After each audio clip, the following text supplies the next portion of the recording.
নাম মানবতার দেয়াল, যেখানে ব্যবহৃত বা অব্যবহৃত কাপড় রাখতে পারেন যে কেউ, আর সে কাপড় দিয়েই অসহায়দের মুখে ফুটবে হাসি।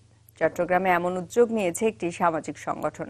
আরো জানাচ্ছেন জোবায়ের মঞ্জুর, ছবি তুলেছেন শফিক আহমেদ সাজিব।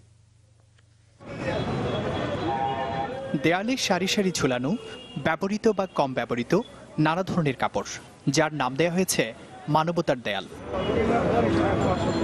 দেশের বেশ কয়েকটি স্থানে সাড়া জাগানোর পর চট্টগ্রামে এ প্রথম এমন উদ্যোগ নিয়ে এসেছে সামাজিক সংগঠন স্মাইল বাংলাদেশ।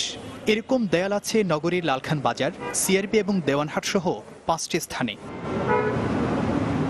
মানবতার দেয়ালের একপাশে লেখা আছে আপনার অতিরিক্ত জিনিস রেখে যান এখানে, আর অন্য পাশে আপনার প্রয়োজনীয় জিনিস এখান থেকে নিয়ে যান নির্ভয়ে। তাতে কেউ কেউ নিজের জিনিসটি অন্যের সহায়তায় দিতে পেরে যেমন খুশি, কেউ খুশি নিতে পেরে।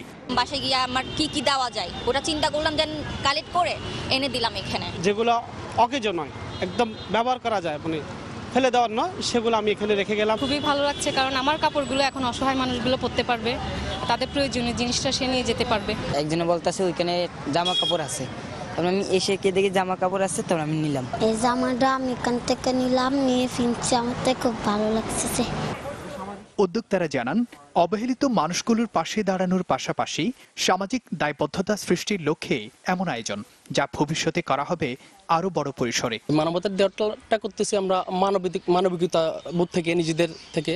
এটা কারো কোনো স্বার্থ বা লাভবান হওয়ার জন্য না, মানুষের মুখে হাসি ফোটানোর জন্য। এটা যখন ছড়িয়ে পড়বে, প্রত্যেকের মধ্যে একটা মানসিকতা চেঞ্জ হবে যে আমরা এই জিনিসগুলা, আমার ব্যবহৃত অব্যবহৃত জিনিসগুলা বাসায় ফেলে না রেখে একটা জায়গায় দিয়ে দিয়ে একটা মানুষকে দান করি। আমরা আরো ডে বাই ডে আরো অনেকগুলো পদক্ষেপ নিব স্মাইল বাংলাদেশের মাধ্যমে, যেন সমাজের এই ভেদাভেদগুলো যেন দূর করা যায়।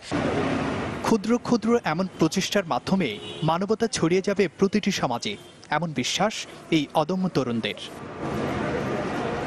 জোবায়ের মঞ্জুর, চ্যানেল 24, চট্টগ্রাম।